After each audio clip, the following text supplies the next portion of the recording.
नमस्कार दोस्तों, स्वागत है आपका आपके अपने YouTube चैनल मनप्स स्टोरीज पर। चलिए आज की कहानी शुरू करते हैं। माँ देखो ना, जीतू ने फिर से गुलाब का फूल तोड़ लिया। आप उसे मना क्यों नहीं करती?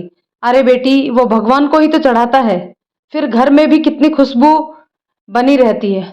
मगर माँ, जब चमेली और मोगरे के ढेर सारे फूल लगे हैं तो गुलाब के फूल क्यों तोड़ना? उसमें तो फूल बहुत कम आते हैं।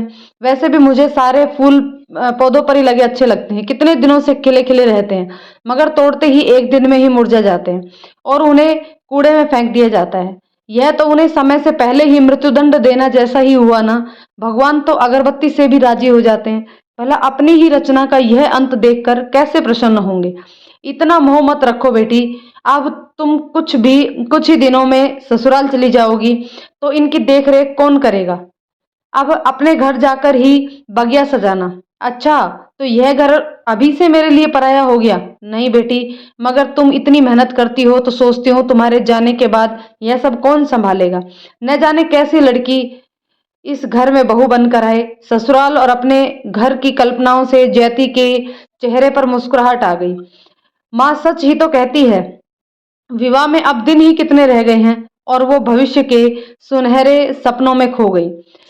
उस दिन के बाद उसने भाई को टोकना छोड़ दिया। जैती अपने माता पिता और छोटे भाई के साथ पुणे शहर की एक कॉलोनी में रहती थी। उसके पिता एक सरकारी विद्यालय में अध्यापन कार्य करते थे। घर की माली हालत कमजोर होने से वो नौकरी लगने के बाद ही शादी करना चाहती थी।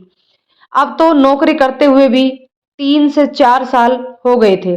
देवराज और वह एक ही कंपनी में कार्यरत हैं और यह विवाह उनके प्रेम का परिणाम ही है।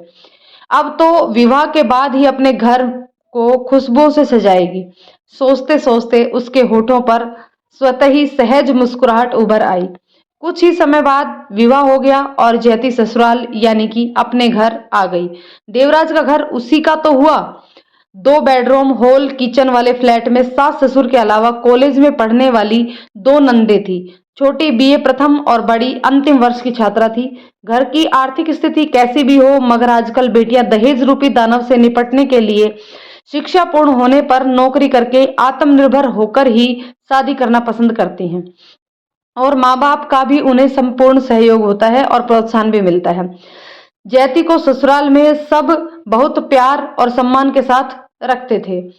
विजातीय होने के बावजूद सास ससुर ने बेटे की पसंद को महत्व देते हुए बिना किसी दान दहेज के विवाह की स्वीकृति इसलिए दी थी कि चलो लड़की सुंदर, शिक्षित और कमाऊ है और बेटे को पसंद है। सास लगभग 55 वर्ष की थी, मगर स्वस्थ और चुस्त थी। उसे बेटी बेटी कहते न थकती थी और घर के सारे काम मेहरी की सहायता से स्वयं ही निपटाती। वो बस छोटे मोटे काम करके अपने कार्यालय चली जाती थी। ससुर जी ने हाल ही में नौकरी से ऐच्छिक सेवानिवृत्ति लेकर मिले हुए पैसों से यह 2 बेडरूम का फ्लैट खरीद लिया था। अब घर खर्च की सारी जिम्मेदारी देवराज पर थी। उसके घर की बालकनी काफी बड़ी और चौड़ी थी। यह देखकर जयती खुशी से फूली नहीं समाई। एक दिन अवसर देखकर उसने पति से उस परिसर को फूलों की सुगंध बिखेरते गमलों से सजाने की अनुमति मांगी, लेकिन उन्होंने गंभीर मुद्रा बनाकर कहा, देखो जयती, इस कार्य में व्यर्थ ही काफी खर्च हो जाएगा। एक बार सजावट तो ठीक है, लेकिन देख रेख के लिए माली भी लगाना पड़ेगा। घर खर्च ही खींचतान कर चल रहा है और अभी 2 बहनों के विवाह भी करनी है। अभी कुछ समय के लिए यह विचार छोड़ दो, लेकिन देव, मैं इस कार्य के लिए किसी से भी पैसे नहीं लूंगी। बगिया की देखरेख की सारी जवाबदारी मेरी होगी। जयती ने आशा भरी निगाहों से उसे निहारते हुए कहा, तुम अब पराई तो नहीं जयती। अपना पैसा अभी बैंक में ही रखो, समय पर काम आएगा। देव की तंग दिली पर जयती सोच में पड़ गई। इस काम के लिए इतना भारी खर्च तो होता नहीं, फिर क्यों अपनी कमाई का पैसा वो अपनी इच्छा से खर्च नहीं कर सकती? उसका मन एक बारगी बुझ सा गया, मगर अभी वो नई थी, अतः अपनी इच्छा को फिलहाल मन में ही दफन कर दिया। 2 वर्ष हंसी खुशी बीत गए। बड़ी ननद अब पढ़ाई पूरी करके प्रतियोगी परीक्षाओं की तैयारी में लग गई थी। तभी उसके लिए एक संपन्न घर से रिश्ता आया। पहले तो उसने अपना कैरियर बनाने से पहले शादी से इनकार कर दिया, मगर फिर माँ बाप के दबाव और विवाह के बाद यह सब करने की छूट के आश्वासन पर अपनी स्वीकृति दे दी। बड़ी धूमधाम से सगाई की रस्म पूरी हुई और शीघ्र ही वर पक्ष की मांग के कारण विवाह की तैयारियां भी शुरू हो गई। आज रविवार यानी छुट्टी का दिन था।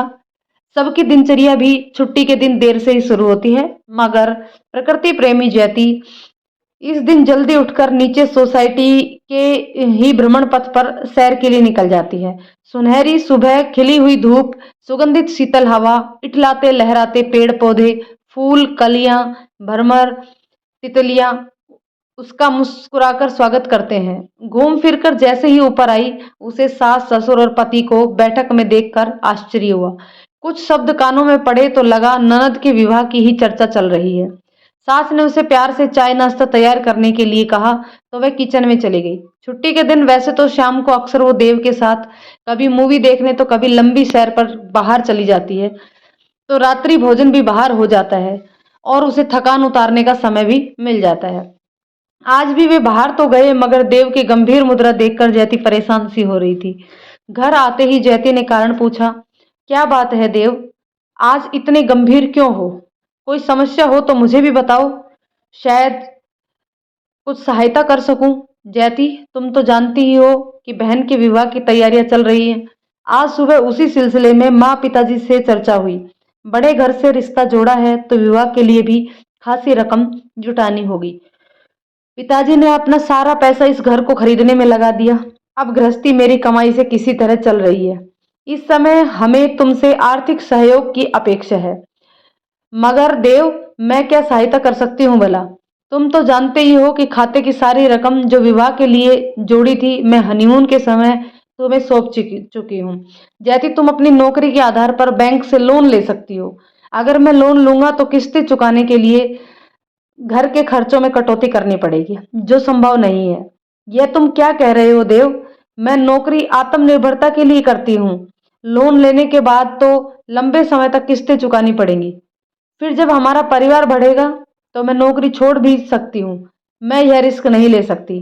बहनों का विवाह उनकी नौकरी लगने के बाद भी किया जा सकता है। मगर जयती, तुम्हारा भविष्य मुझसे जुड़ा हुआ है ना, और मैं जब तक अपनी पारिवारिक जिम्मेदारी से मुक्त नहीं हो जाता, परिवार बढ़ाने के बारे में सोचूंगा भी नहीं। क्या तुम्हें मुझ पर विश्वास नहीं है? विश्वास न होता तो तुमसे विवाह ही क्यों करती देव? मगर कल किसने देखा है? कल की चिंता मुझ पर छोड़ दो जयती, प्लीज। मैंने तुम्हारे भरोसे पर ही माँ बाप को बेफिक्र रहने का आश्वासन दिया है। मेरे माँ पिता ने अंतरजातीय विवाह होते हुए भी बिना दहेज अपनी सहमति दी, तो तुम्हें भी सहयोग करके उनकी भावनाओं का सम्मान करना चाहिए। जयती समझ गई कि सुबह की बैठक में उससे रकम हथियाने के लिए भावनात्मक जाल बुना गया है, मगर वो भी आजकल की हवा का रुख खूब पहचानती थी। उसने दो टुक उत्तर दिया, देखो देव, तुम अपनी पूरी कमाई घर खर्च के लिए दे देते हो, इसमें मुझे कोई ऐतराज नहीं, और मैं अपनी निजी खर्च के अलावा घर की छोटी मोटी आवश्यकताओं के लिए भी यथासंभव सहयोग के लिए पीछे नहीं रहूंगी। मगर लाखों का लोन लेकर मैं अपने पैरों पर कुल्हाड़ी नहीं मार सकती। मुझे अपनी कमाई अपनी इच्छा से खर्च करने का पूरा अधिकार है, और मैं इस अधिकार में किसी की को सेंध नहीं लगाने दूंगी। विवाह से पहले तुमने ऐसी कोई शर्त भी नहीं रखी थी कि मेरी कमाई पर मेरा हक नहीं रहेगा। अगर मैं समझ सकती कि मुझसे दहेज इस रूप में वसूला जाएगा तो मैं हरगिज तुमसे विवाह नहीं करती। नाक को सीधे पकड़ो या हाथ घुमाकर, एक ही बात है। मेरे माता पिता ने मेरे लिए दहेज जुटाने की क्षमता नहीं थी, मगर उनके ही प्रोत्साहन और सहयोग से मैं इस मुकाम तक पहुंची हूँ। मुझे तुमसे ऐसी उम्मीद नहीं थी जयती। अगर तुम्हारा यही फैसला है तो इस घर में तुम्हारे लिए कोई जगह नहीं है। कहते हुए देव कमरे से बाहर निकल गए। देव का जवाब सुनकर जयती जड़वत रह गई। अगर देव का प्यार और जीवन भर साथ निभाने की कस्में स्वार्थ सेतु पर ही टिकी हुई थी, तो वो भी हार नहीं मानेगी और ऐसे दहेज लोभी को सबक सिखाकर रहेगी।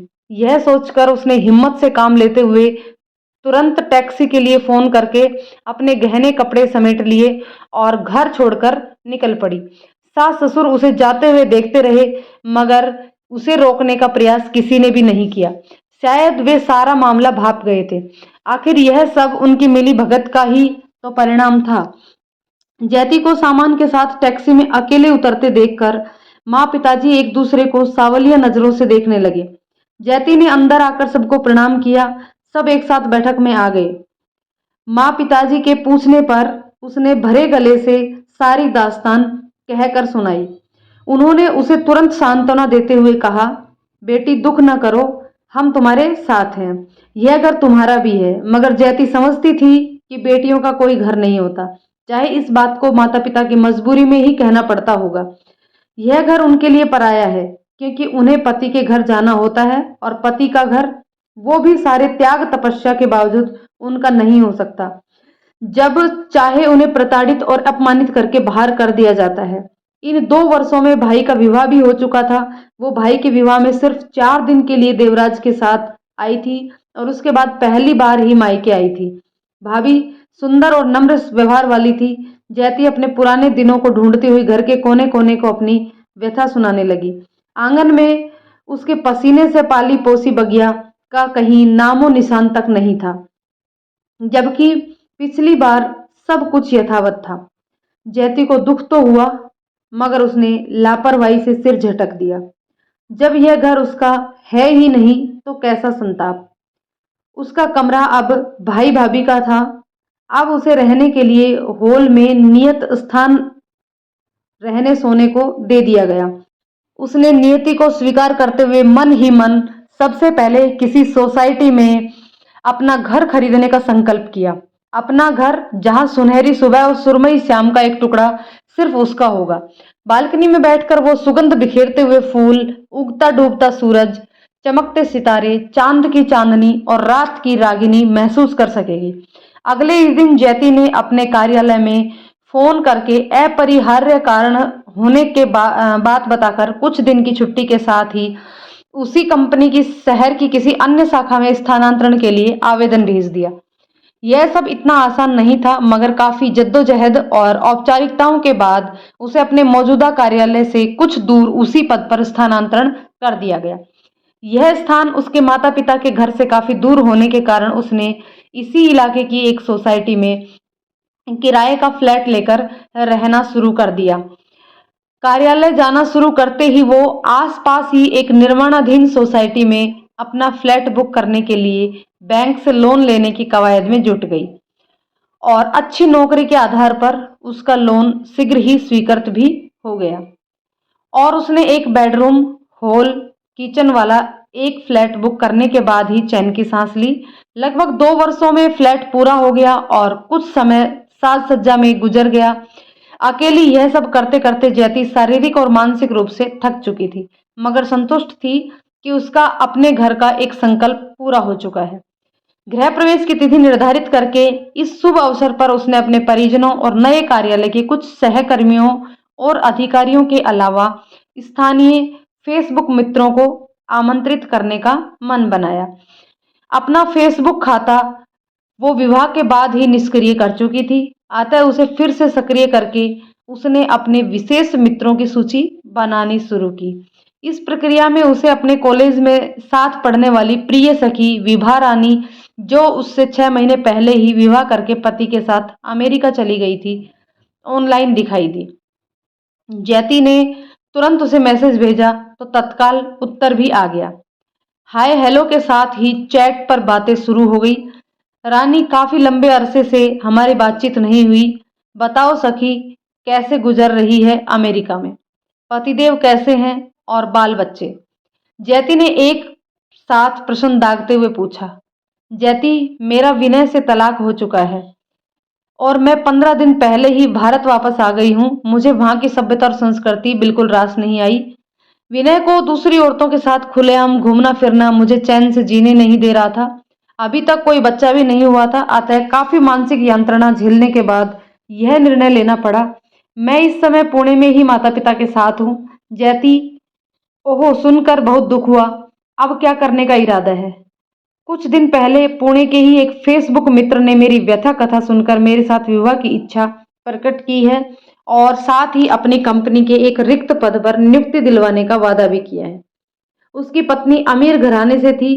कुछ समय पहले राजा की सीमित आय के कारण उसे छोड़कर चली गई थी। मैंने उससे अपने और उसके परिजनों के सामने ही मिलकर बातचीत की और सबकी साझा सहमति से हमारी सगाई भी हो गई।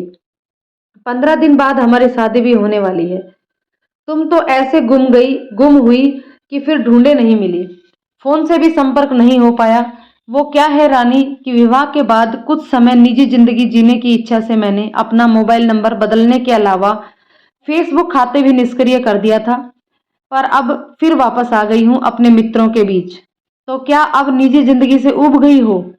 विभा रानी ने परिहास के स्वर में पूछा। मेरी कहानी बहुत लंबी है रानी, सामने मिलने पर सब विस्तार से बताऊंगी। मैंने नया फ्लैट खरीदा है और अगले सप्ताह ही गृह प्रवेश के अवसर पर कुछ पुराने विशेष स्थानीय मित्रों को आमंत्रित करने के लिए ही मैं फेसबुक पर सक्रिय हुई हूँ। अब तुम पुणे में ही हो तो तुम इस अवसर पर अवश्य रूप से आना, साथ ही अपने राजा को भी ले आना, तो उनसे भी परिचय हो जाएगा। जयति ने गंभीर स्वर में अपनी बात कही। अवश्य सखी, मुझे तुम्हें फिर से पाकर इतनी प्रसन्नता हो रही है कि शब्दों में बयान नहीं कर सकती, और तुम्हारी कहानी सुनने के लिए भी मैं उत्सुक हूँ। जयति ने उसे अपने फ्लैट का पता और नया मोबाइल नंबर नोट करा दिया और आने का वादा लेकर विदा ली। नियत दिन वार पर विभा रानी जयति के बताए पते पर पहुंच गई। फ्लैट का मुख्य द्वार बंधनवार से सजा हुआ था। उस पर सुंदर सा नाम प्लेट लगा हुआ था, मगर उसकी इबारत पढ़ते ही विभा रानी की आंखों में अनेक प्रश्न तैरने लगे। नाम पट पर ऊपर पतले शब्दों में लिखा था, यह घर मेरा है, और नीचे मोटे अक्षरों में लिखा था, संकल्पिता। विभा रानी विचारों में डूबी घंटी का बटन दबा दिया। तुरंत द्वार खोलकर जयति उसके गले से लिपट गई और प्यार से हाथ थामकर अंदर आमंत्रित मेहमानों के साथ बिठाया। उसने विभा रानी से अकेली आने के कारण पूछा तो उसने कहा कि राजा को कुछ निजी काम है, कार्यक्रम के बाद मैं उसे फोन करूंगी तो वो मुझे लेने आ जाएगा। हाल ही में हवन कुंड सजा हुआ था, पंडित जी भी आ चुके थे, लेकिन पूजा के समय जब जयति अकेली बैठी तो विभा रानी को आशंकाओं ने घेर लिया। वो सबके सामने कुछ पूछ भी नहीं सकती थी, अतः अभी चुप रहना ही ठीक समझा। हवन पूजा के बाद मेहमानों के लिए भोजन की व्यवस्था थी। धीरे धीरे सभी मेहमान, फिर कुछ देर में परिजन भी उसे उपहारों के साथ सौ हिदायतें और शुभकामनाएं देते हुए विदा हुए। अब घर में केवल दोनों सखियां ही थी। एकांत पाते ही विभा रानी जयति से मुखातिब हुई। जयति, तुम अकेली क्यों, और घर के नाम पट पर यह मेरा घर है संकल्पिता। जयति ने विभा रानी की जिज्ञासाओं को शांत करने के लिए अपनी सारी बीती हुई दास्तान विस्तार से कह सुनाई। सुनकर विभा रानी के रोंगटे खड़े हो गए। फिर कुछ संयत होकर पूछा, मगर जयति, अब यह पहाड़ सी जिंदगी क्या अकेले काट सकोगी? अकेले क्यों रानी? क्या सब धरती मानव रहित हो गई है? मैं एक दानव के पीछे अपनी सारी जिंदगी के सुखों का उत्सर्ग नहीं करने वाली। ऐसा करना तो उस सुंदर सृष्टि और सृष्टिकर्ता का अपमान ही होगा बहन।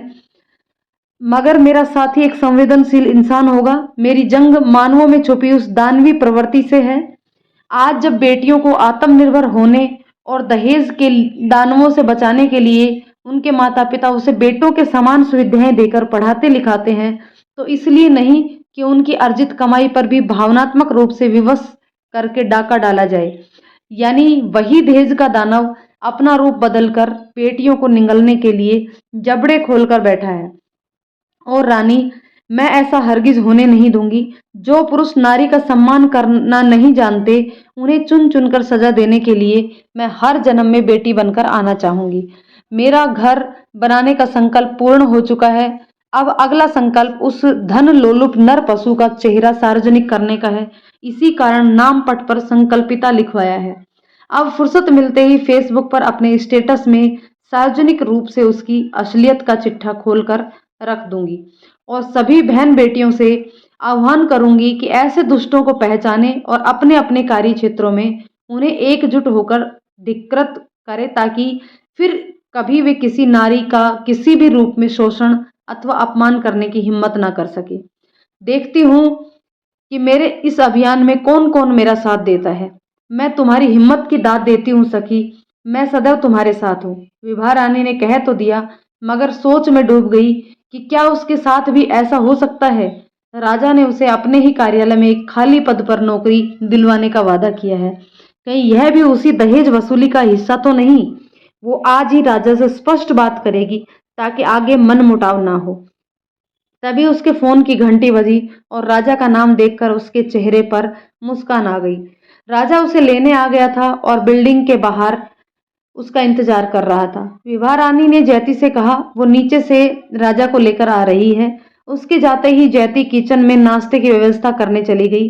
घंटे बजे और द्वार खुलते ही राजा का हाथ थामे हुए विभा रानी ने मुस्कुराते हुए अंदर प्रवेश किया। मगर जैती पर नजर पड़ते ही राजा की दशा ऐसी हो गई जैसे सैकड़ों बिच्छुओं ने उसे एक साथ डस लिया हो। उसे पसीने छूटने लगे और वो विभा रानी से अपना हाथ छुड़ाने का प्रयास करने लगा। विभा रानी दोनों के चेहरों के बदलते हाव भाव देखकर हक्की बक्की मामला समझने का प्रयास करने लगी। उसे लगा कि दोनों शायद पूर्व परिचित हैं। फिर भी पूरी स्थिति को समझने के लिए राजा का हाथ लगभग खींचती हुई उसके साथ चलकर सोफे पर बैठ गई। अब तक जैती कुछ संभल चुकी थी और वो भी सामने ही बैठ गई। विभा रानी ने जैती का परिचय करवाते हुए कहा, राजा यह है मेरी प्रिय सखी जैती उर्फ संकल्पिता। और जैती, रुको रानी, मैं इसका परिचय करवाती हूँ। ये है मिस्टर देवराज उर्फ देव, मेरे पूर्व पति और तुम्हारे मंगेतर उर्फ रानी के राजा। जैती ने आग उगलती नजरों से देवराज को घूरते हुए कहा। सुनकर विभा का सारा ब्रह्मांड घूमता हुआ नजर आने लगा। अवसाद में डूबकर बुदबुदाने लगी, हरे धन के लोभी पुरुष, तुम्हारी स्वार्थी सोच के आगे सारी महिला विमर्श, कहानियां, कविताएं सब व्यर्थ हैं। फिर सहसा चीख पड़ी, नहीं जैती, मंगेतर नहीं, पूर्व मंगेतर, मैं तुम्हारे साथ हूं सखी। कहकर विभा ने बहते हुए आंसुओं को रोकने का प्रयास करते हुए अपनी उंगली से सगाई की अंगूठी उतारकर देवराज की उंगली में फंसा दी। दोस्तों, ये कहानी आपको कैसी लगी कमेंट करके बताइएगा। यदि पसंद आए तो लाइक शेयर करें और चैनल पर नए हैं तो चैनल को सब्सक्राइब जरूर कर लें। धन्यवाद।